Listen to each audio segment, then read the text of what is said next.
dias. Meus amados, vamos dar sequência à palavra do Senhor.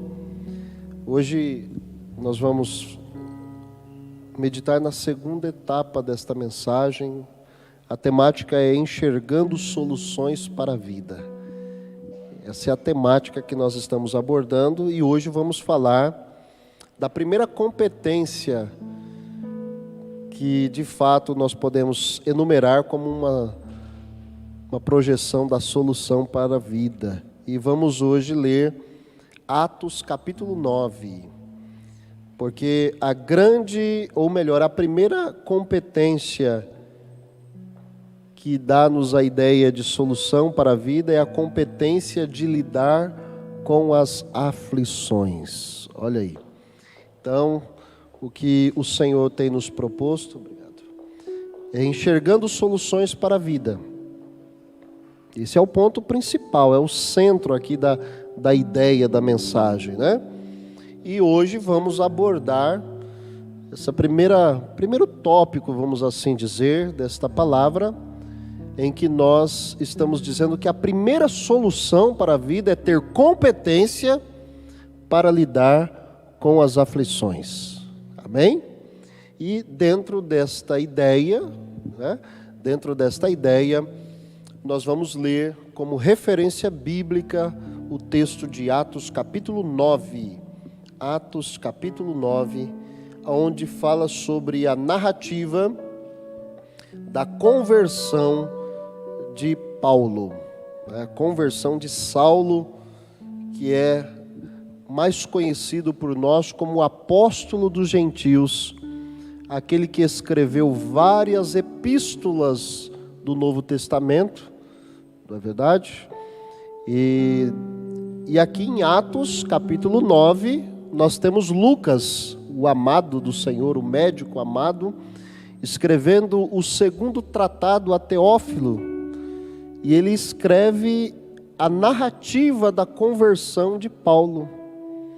E na conversão de Paulo, nós vamos então ter a base da revelação de Deus para compreender o quê? Como ter competência para lidar com as aflições. Amém? E se nesta noite você aprender isso, você já alcançou a primeira solução da vida, ou a primeira solução para a vida. Diz assim o texto, capítulo 9 de Atos, verso 1 até o 19. Saulo, respirando ainda ameaças e morte contra os discípulos do Senhor, dirigiu-se ao sumo sacerdote e lhe pediu cartas para as sinagogas de Damasco, a fim de que, caso achasse alguns que eram do caminho, assim homens como mulheres, os levasse presos para Jerusalém.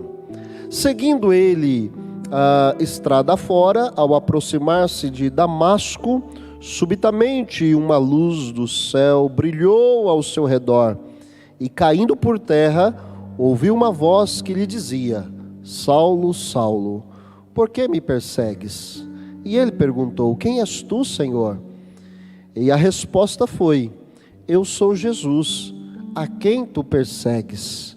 Mas levanta-te e entra na cidade, onde te dirão o que te convém fazer. Os seus companheiros de viagem pararam emudecidos, ouvindo a voz, não vendo, contudo, a ninguém. Verso 8: Então se levantou Saulo da terra e abrindo os olhos, preste atenção aqui, olha, e abrindo os olhos, nada podia ver. E guiando-o pela mão, levaram-no para Damasco. Esteve 3 dias sem ver, durante os quais nada comeu e nem bebeu. Verso 10: Ora, havia em Damasco um discípulo chamado Ananias. Disse-lhe o Senhor numa visão: Ananias. Ao que respondeu: eis-me aqui, Senhor. Então o Senhor lhe ordenou: dispõe-te e vai à rua que se chama Direita, e na casa de Judas procura por Saulo, apelidado de Tarso, pois ele está orando. E viu entrar um homem chamado Ananias e impor-lhes as mãos para que recuperasse a sua visão. Ananias, porém, respondeu: Senhor, de muito tenho ouvido a respeito desse homem, quantos males tem feito aos teus santos em Jerusalém. E para aqui trouxe autorização dos principais sacerdotes para prender a todos os que invocam o teu nome. Verso 15: Mas o Senhor lhe disse: Vai, porque este é para mim um instrumento escolhido para levar o meu nome perante os gentios e reis, bem como perante os filhos de Israel. Pois eu lhe mostrarei quanto lhe importa sofrer pelo meu nome. Amém? Vou repetir o verso 16. Pois eu lhe mostrarei quanto importa sofrer pelo meu nome. Vou dar uma paradinha aqui, depois a gente lê até o verso 19. Todos conseguiram acompanhar a leitura do texto, amém? A narrativa bíblica da conversão de Saulo, apelidado de Tarso, né? Mas também comumente chamado de Paulo. Então, todas as vezes que você vê a terminologia, a nomenclatura Paulo, Saulo de Tarso, é a mesma pessoa. Tanto é que ele tinha dupla nacionalidade. Era da tribo de Benjamim, né? Um homem fariseu de carteirinha, criado aos pés de Gamaliel, muito instruído na lei, mas que também, certa vez, quando lhe prenderam equivocadamente, e aí perguntaram para ele por que ele estava invocando estar na presença de César. Aí ele disse: porque eu sou cidadão romano. E então ali fica provado que este homem tinha então essa naturalização romana. Ele era um cidadão de Benjamim, né? Israelita, mas naturalizado pelos romanos. Feito esta colocação para que você entenda quem é esse homem, eu quero lembrá-los da mensagem de domingo e quero fazer aqui como introdução uma parte da conclusão da mensagem de domingo. Pastor, eu não vim domingo, como eu faço? Assiste depois, fica gravado lá no Facebook da igreja, no perfil IEAB Araraquara, para quem está aqui na igreja. Quem está conectado já sabe que é este o canal. Você pode então assistir novamente a mensagem de domingo. Mas o que eu quero dizer aqui, relacionado à mensagem de domingo passado, é que nós precisamos valorizar a missão e não alimentar as frustrações. Olha que coisa interessante. Quer engordar na quarentena? Não, né? Mas quem se alimenta de frustrações vai engordar. Vai engordar a alma. E depois vai precisar salmodiar o salmo que diz: por que te abates, ó minha alma? E por que te perturbas dentro de mim? Por que a alma se abate e fica perturbada? Quando ela se alimenta das frustrações. Então, já de antemão, eu digo a você, como algo de Deus para a nossa vida: valorize tua missão. O que é missão? É atividade prática, é propósito em prática, é estilo de vida, é projeção de vida. Por que eu vivo? Você consegue responder essa pergunta? Por que eu vivo? Por que eu existo? Qual é a minha história? Aonde eu posso chegar? O que Deus tem para mim? Quais são os resultados da minha vida e como eu posso ser melhor? Isso é missão, gente. A missão diz como é construído todas as nossas atividades. A missão é aquilo que eu quero desenvolver, aquilo que eu quero proporcionar como ser humano. Qual é a tua missão? Porque você precisa valorizar mais ela do que ficar se alimentando de frustrações. Uma outra questão da mensagem passada foi que o caminho da oportunidade demanda enfrentar desafios. Me lembro bem dos 4 leprosos que estavam à beira da porta, do portão da cidade, Não podiam entrar, não podiam fazer nada, porque eram segregados, alienados a viver longe da sociedade. Mas, de repente, eles assumiram uma oportunidade, que é enfrentar o desafio de ir até o arraial dos Círios. E quando chegou lá, puderam comer, beber e até se apropriar de bens para a sua vida. Coisas que não conseguiriam se não tivessem enfrentado o desafio. Na vida normal, no dia a dia, na rotina do dia a dia, eles não conseguiriam, porque já estavam taxados como pessoas que não tinham nenhum valor. Mas preste atenção o que Deus está dizendo para nós. No caminho da oportunidade, você sai das beiradas e você passa a chegar ao centro da vontade de Deus, amém? Eu não sei qual é o momento que você está passando, que você está enfrentando, mas se for luta, se for problema, nesta noite, aprenda a enxergar as soluções para a vida. Qual é a primeira competência? É saber lidar com as aflições. Como lidar com uma coisa que eu não sei identificar? Como lidar com uma coisa que eu não sei determinar se é um desafio para o bem ou se é uma consequência de uma brecha? Então a palavra de Deus é instrutiva. A palavra de Deus direciona para um caminho em que você sabe discernir o que você está enfrentando. Amém? Você que está em casa, amém? Você pode entender essa mensagem e pode se colocar como alguém que está disposto a interpretar melhor as condições da vida. Em uma aplicação prévia desta mensagem, quando eu falar a palavra aplicação, é coisa que você tem que viver na prática. Em uma aplicação prévia, nós vamos dizer que as soluções para a vida são uma série de ações e também de condições que devem ser atribuídas aos homens.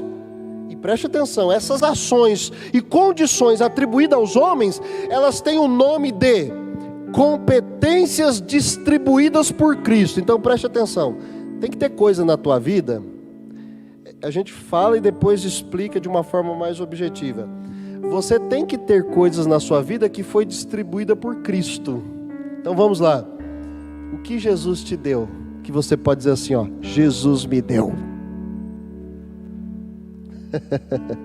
Ó, isso aqui meu pai me deu, isso aqui minha mãe me deu, isso aqui eu ganhei do meu patrão, isso aqui eu ganhei do meu amigo, mas isso aqui foi Jesus que me deu. O que você tem aí que foi Jesus que te deu? Você consegue dizer?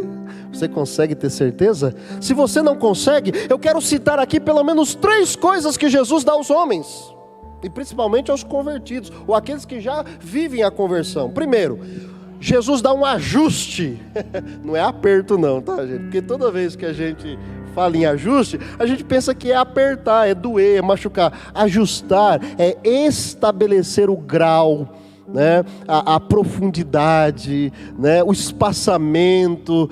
Ele estabelece, irmãos, uma forma em que a tua vida começa a ficar o quê? Estabilizada. Irmãos, imagine alguma coisa que vai um parafuso e que o parafuso está solto. Como é que fica? Já andaram num carro com parafuso solto? Já viram aquele ditado, batendo biela? Já viram esse ditado? Já andou em alguma coisa que parece ter alguma coisa solta que fica batendo? Está precisando de um ajuste. Agora eu digo para você, é melhor ficar batendo ou é melhor ser ajustado? Pode ser que você perca na estrada aquilo que está desajustado. Então, a primeira coisa que Jesus distribui aos homens é o ajuste. Isso está em João capítulo 20, verso 22. Quando Jesus, após a ressurreição, se apresenta aos discípulos e diz: recebam o Espírito Santo, amém? Então nesta noite, receba o Espírito Santo sobre a tua vida, que o Espírito de Deus os conduz, amém? Você tem o Espírito de Deus na tua vida? Amém? Então Ele não vai deixar você tomar decisões erradas, Ele não vai deixar você fazer parcerias erradas, Ele não vai deixar você se submeter a situações equivocadas, porque o Espírito é chamado de Espírito da verdade. Então lá em João capítulo 20, verso 22, Jesus diz: receba o Espírito. Quer melhor ajuste que esse? Amém, igreja? Meus amados, segunda competência distribuída por Cristo é a capacidade da confissão humana para a conversão. Preste atenção, é a capacidade humana para a confissão de conversão. Isso está em Romanos 10, verso 10 e 11, quando Paulo diz: se com o coração creres para a justiça, e se com a boca confessares, o que vai acontecer? Você vai ser abençoado e não ficará confundido.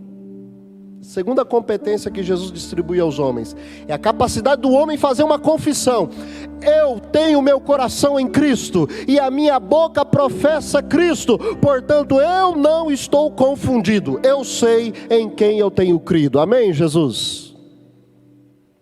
Você que está em casa, está me entendendo? Está acompanhando o raciocínio? Aleluias! Louvado seja o nome santo do Senhor. Terceira competência que Jesus distribui aos homens é a ação divina.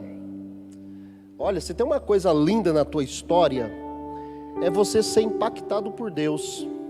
Tem pessoas que se empolgam com um time de futebol, irmãos. Eu torço, viu? Mas entre torcer para o time e ver Deus agir na minha vida, eu prefiro muito mais a ação de Deus. Tem gente que não vem no culto para assistir jogo, irmãos, e está com a vida toda perrengada. Existe essa palavra? Acho que não, né? Perrengada não, né? Que feio, né, Marcos? Mas vive um perrengue. Ah, essa tem. Tem pessoas, irmãos, que estão desesperadas por entretenimento. Diversão é gostoso, sim ou não? Mas se não tiver ação de Deus na tua vida, não adianta nada. Por isso que as pessoas bebem, as pessoas praticam inúmeras coisas que diz que traz um tipo de satisfação, mas passou o efeito, estão piores do que antes, e aí ficam culpando muitas situações. Sabe o que Deus está dizendo hoje? Está faltando uma competência distribuída por Cristo, chamada ação divina. E o que é essa ação divina? Efésios capítulo 2, verso 1. Estando vós mortos em delitos e pecado, Ele vos deu vida, Ele vos vivificou. Amém, Jesus?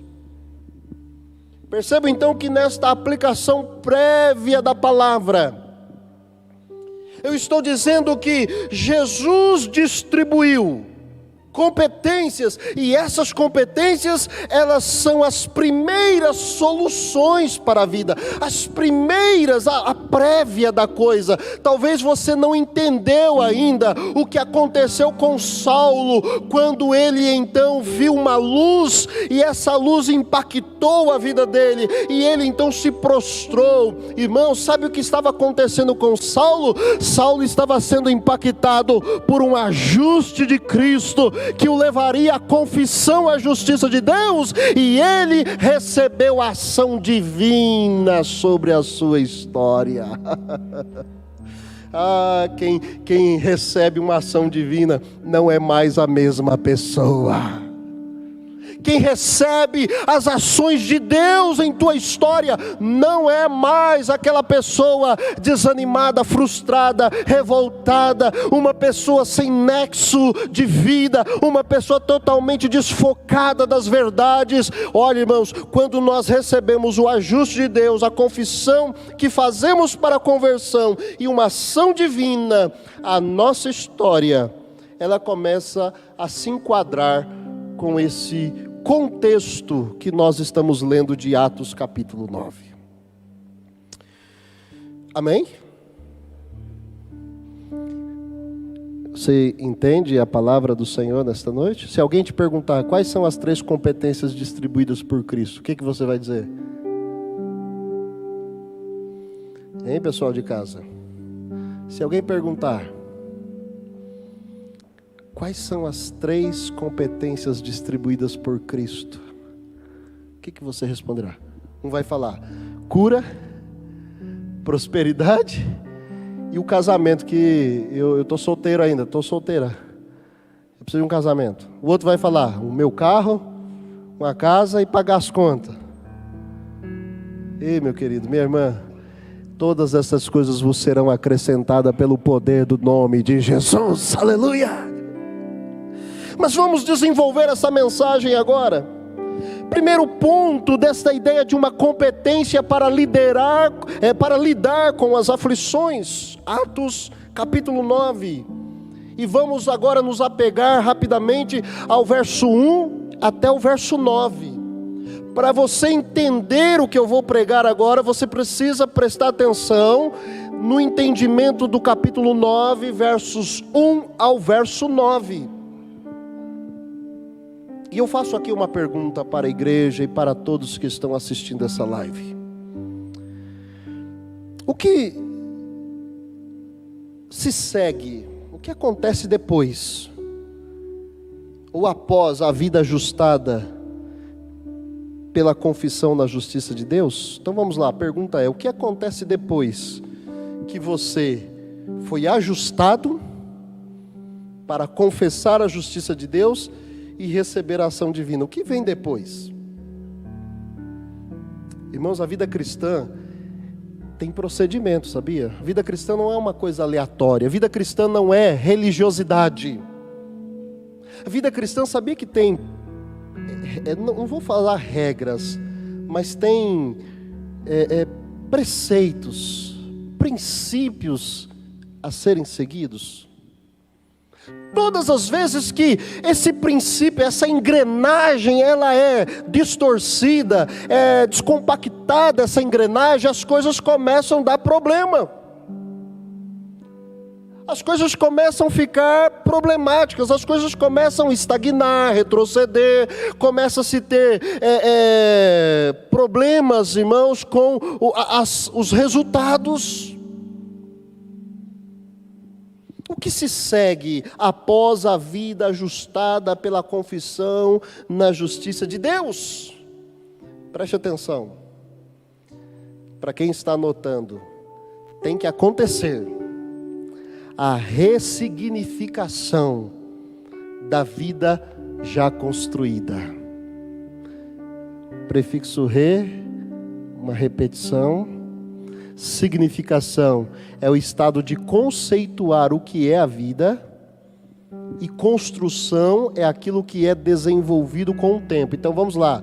Depois que eu fui ajustado pela justa ação divina, eu preciso ressignificar a minha vida construída.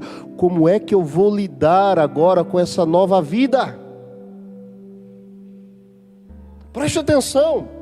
O texto bíblico, o apóstolo Paulo, aqui ele é o Saulo, legalista, doutor da lei. Sabe qual era a função de Saulo? Ele era uma mistura de oficial de justiça com executor. Ele levava a ordem judicial contra alguém, mas ele também já dava o aval. Ele já dava o aval para se cumprir a lei. Não é à toa que, se você voltar no capítulo 7 de Atos, um homem morre, um homem cristão chamado Estevão. E esse homem foi morto, a Bíblia diz que aos pés de um homem chamado Saulo. Percebam então que eu estou falando de um homem que tem uma vida construída, um homem que tem uma vida com projetos. Ele já tem atividades práticas, ele já tem responsabilidades, ele já tem princípios, ele já tem ideias, ideologias, vontades, planos. Ele já foi preparado, ele já era, vamos dizer assim, um doutor. Ele tinha uma formação, ele já tinha toda uma regra de vida. Esse homem já tinha significados para a sua vida. Tanto é que ele cita: fariseu, benjamita, criado aos pés de Gamaliel, um homem extremamente legalista. Entenderam por que depois precisa haver a ressignificação da vida? Não adianta nós aceitarmos Cristo e não mudar. Tem que mudar. É Essa mudança é uma repetição de uma responsabilidade, que é o quê? Eu preciso dar significado à minha vida. Você que está aqui hoje, aqui na igreja, plena pandemia, isolamento social, a internet, olha, irmãos, eu estou muito feliz. Nós temos pessoas aqui conectadas, tanto no Face como no YouTube. Quer dizer, podiam estar dormindo, fazendo tanta coisa, mas estão ali, prestando atenção na palavra. Que bênção.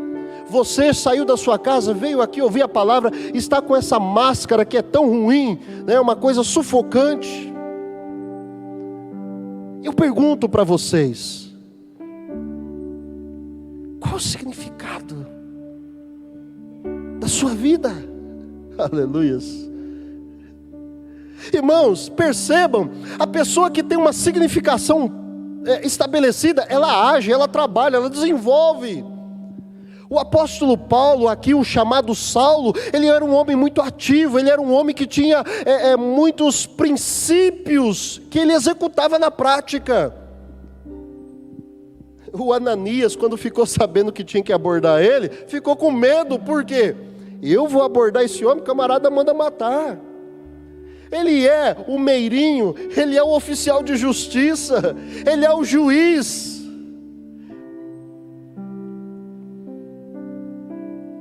Ele é o promotor, ele é o juiz. Ele é o oficial de justiça. Ele só não enterra, mas o restante ele faz tudo.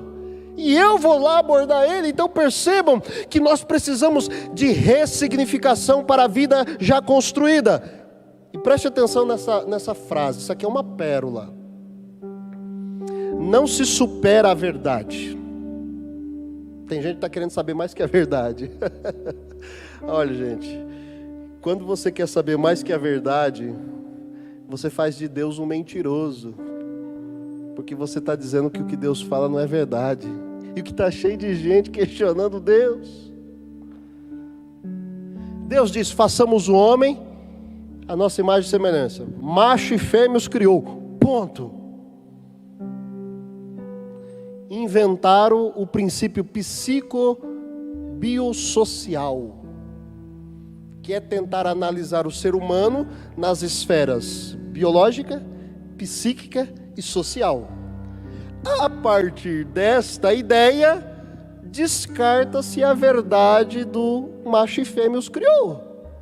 Aí tem essa apologia banal, fútil, desenfreada, que está causando esta destruição na sociedade, no conceito de vida.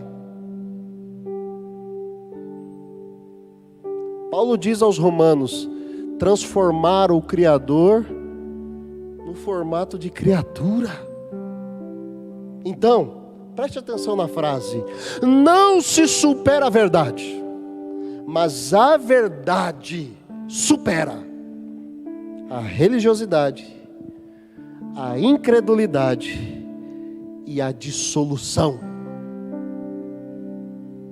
Não se supera a verdade, quer dizer, você não pode ir além, mas a verdade supera, quer dizer, a verdade transcende, a verdade vai além, a verdade estabiliza, a verdade determina o padrão, a verdade é irrevogável, a verdade é imutável. Então a verdade supera a incredulidade, o legalismo ou religiosidade e a dissolução. Então vamos lá, o que a verdade supera? Incredulidade. Deus não existe. Tá bom, você pode ser incrédulo, mas Deus existe. Supera. Me contaram uma historinha linda, né? O professor chega para os alunos e começa então a discutir a existência de Deus. E tem lá um aluno cristão e ele força a barra com aquele aluno. E, irmãos, ele pega um ovo e ele fala para o aluno, né? Estou tentando lembrar aqui na íntegra. Se Deus existe, ele coloca uma condição para a existência de Deus: que o ovo Não pode quebrar se ele jogar no chão. Aí o aluno fala assim, tudo bem, mas eu vou por outra condição. Se ele não quebrar, você vai morrer. Mais ou menos assim a história. Aí o menino disse pro professor, joga o ovo. Ué, Deus não existe, é só fazer assim, ó, pronto.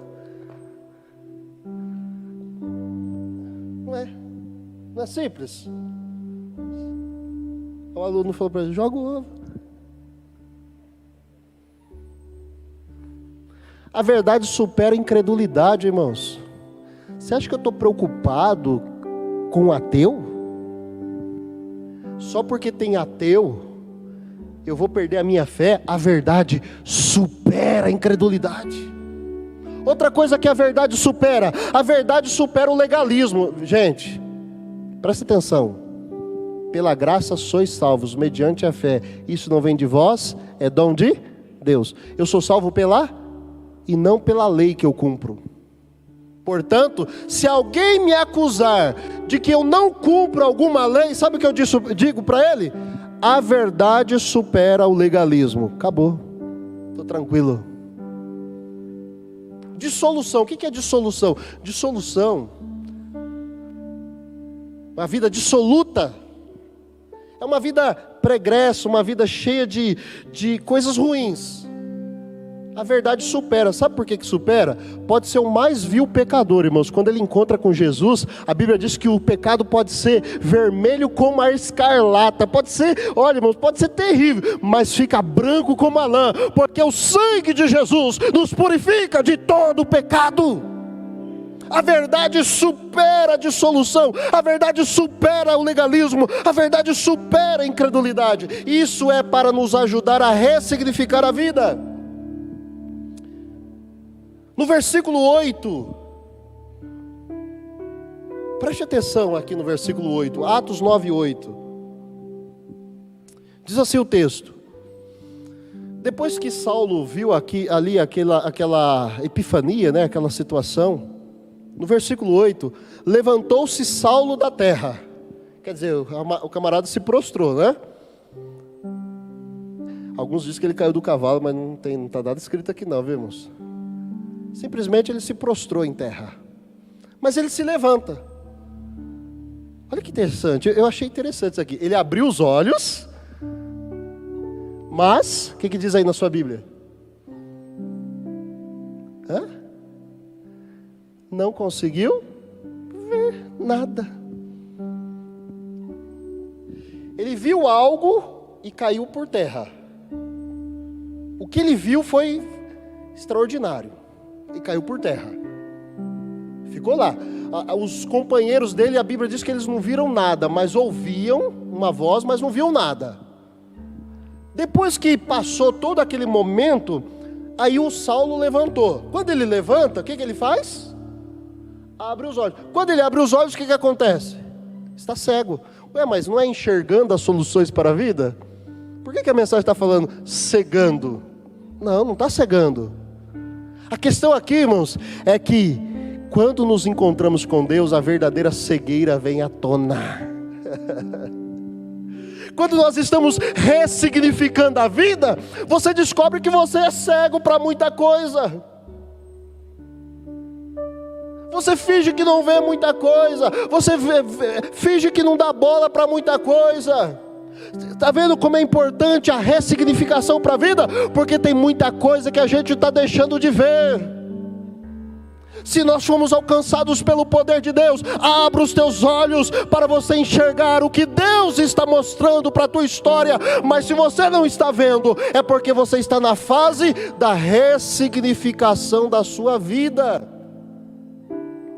É necessário que seja interrompido a fonte que alimenta a vida paralela à vontade de Deus. Irmãos, a pessoa que está cega para as coisas de Deus é porque ela está vivendo à beirada do caminho, uma vida paralela. Saulo, ele se achava religioso em nome de Deus e descobriu que ele era cego. Ele não via quem era Deus. Lembra de Jó? Jó disse: eu ouvia falar, mas agora os meus olhos te veem. Aleluias. Posso te falar uma coisa? No processo da ressignificação da vida, quando a gente começa a enxergar Deus, nossa vida tem uma revolução. As coisas mudam. Amém? Aleluia. Podemos glorificar o nome do Senhor? Se fôssemos aqui pegar a conclusão da mensagem passada, por exemplo, nesse aspecto da ressignificação, nós poderíamos lembrar, por exemplo, que da nossa parte, existem inúmeras ações práticas que nós temos que executar na ressignificação da vida. Por exemplo, dar valor à missão, depender da revelação de Deus. Precisamos verificar nossa vida e os resultados à luz da Bíblia. Nem tudo que é ouro, nem tudo que reluz é ouro. Amém? Você pode dar um glória a Deus aí? Estamos juntos? Você precisa também considerar as verdadeiras necessidades, os verdadeiros necessitados, sem perder o foco do reino. E precisamos saber discernir a verdadeira oportunidade de se apegar a ela. Isso tudo acontece num processo de ressignificação dessa vida. Seguindo aqui adiante, para nós irmos para o finalmente da palavra, tenho aqui 5 minutos. O segundo tópico dessa mensagem hoje, dentro da competência para lidar com as aflições, entra aqui, olha. É tanta coisa para falar em pouco tempo. Qual é a nova condição da vida ajustada pela justiça de Deus? Qual a nova condição? Quem já tem essa ressignificação na vida? Hein? Puxa, pastor, já... Olha, eu encontrei esse novo significado para a minha vida. Isso é bom. As pessoas dão o nome de primeiro amor. Mas eu tenho que explicar aqui, porque senão a pessoa chora depois, porque parece que o primeiro amor vai passando e a pessoa fica triste. Eu queria aquele primeiro amor de novo. Não é que perdeu, é que agora você vai entender o que é a segunda parte. Depois que a vidinha está ajustada, os filhos de crente aí, ó, que nem eu, presta atenção, tem filho de crente que precisa de ressignificação na vida. Eu precisei, eu nasci. Meu avô era do avivamento bíblico. Meus pais, eu nasci no berço evangélico, mas eu fui descobrir o significado da minha vida muito tempo depois. Não basta só o vínculo da religião. Eu tenho que ser ajustado por Cristo. Eu preciso de ressignificação, e aí vem a nova condição. E agora sim, Atos capítulo 9, do verso 10 ao 19. Agora vem a segunda parte do texto. É aqui que entra a primeira competência da solução da vida, porque as pessoas que têm a vida ajustada passam por problema e precisa de solução. Ninguém aqui está defendendo que crente é aquém de luta. Não, cristão enfrenta as lutas. Mas como encontrar soluções para isso? A primeira competência ao ser alcançada por nós é saber lidar com as aflições. Atos 9, 10 ao 19. A vida com suas novas significações, a vida com suas significações naturais e carnais devem ser confrontadas. O que o Ananias falou de Saulo? O homem é nervoso, o homem é perigoso. O que Deus falou? Ele é para mim um instrumento nas minhas mãos. Eu gosto dessas coisas, quando Deus dá nome às coisas, quando Deus significa as coisas, dá significado às situações e às pessoas. Este é para mim um vaso escolhido, em outras traduções diz, Essa parte é bonita de ouvir, né? Como é que é? Eu quero ser Senhor amado. como um vaso nas mãos do oleiro. Agora vem. Quebra minha vida e me faça de novo, porque eu quero ser, eu quero ser um vaso novo.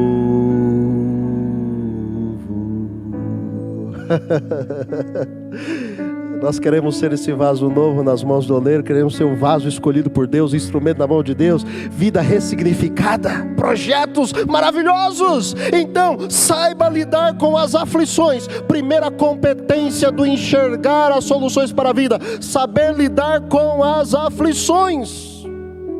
Para isso, primeira coisa, a vida do passado, com as significações naturais e carnais, ela tem que ser confrontada e colocada em último plano. Lembra que Jesus disse para Marta: Marta, você escolheu a pior parte, Maria escolheu a melhor parte e não seria tirada. Qual que é a pior parte? É ficar lembrando do passado, é ficar tentando trazer a vida do passado para o presente, não dá certo. E quando eu falo vida do passado, eu estou falando, gente, de conduta, maneira de se comportar, as maneiras de decidir as coisas. Precisamos mudar. A nossa vida teve uma ressignificação. Eu tenho que admitir: olha, Senhor, tem coisa na minha vida que eu não sei fazer, me ajuda. Eu, pastor, 15 anos de pastorado, tenho 40 anos de idade e posso dizer que pelo menos uns 29 de crente. Se eu falar para você, todo dia eu acordo dizendo assim: Senhor, me ajuda, porque eu não sei o que fazer. Não é vergonhoso? Eu não sei o que fazer, Senhor. Estou com vontade de parar, estou com uma vontade de desistir. Estou sem paciência para lidar com o problema dos outros, já basta os meus. Aí o Espírito Santo vem e diz assim: você não cantava? Eu quero ser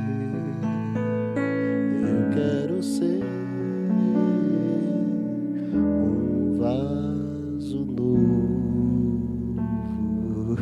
Ele fala assim: então deixa eu quebrar, meu amigo.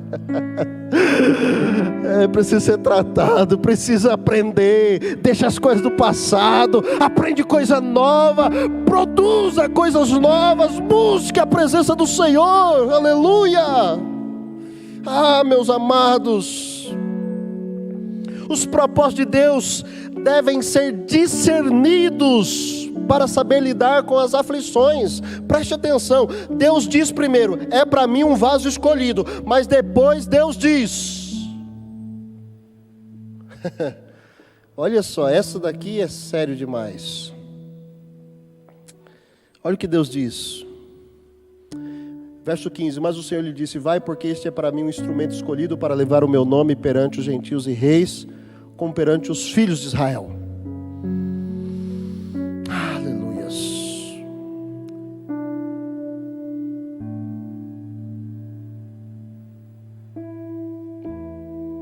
Glória a Deus. O que Deus está falando para nós aqui, irmãos? Ananias ora por Saulo, e dura coisa, verso de número 16, no finalzinho: pois eu lhe mostrarei quanto lhe importa sofrer pelo meu nome.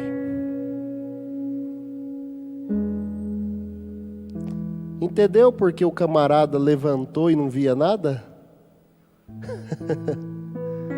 Ele tinha que reaprender, irmãos. Essa cegueira de Paulo aqui significa novo nascimento, neófito. Quando você se converte a Cristo, você não sabe nada, sabia? Você tem que reaprender a viver. E eu termino a mensagem dizendo o seguinte: segue-se vida ajustada pela justa regeneração. É destituída as fontes paralelas da vida.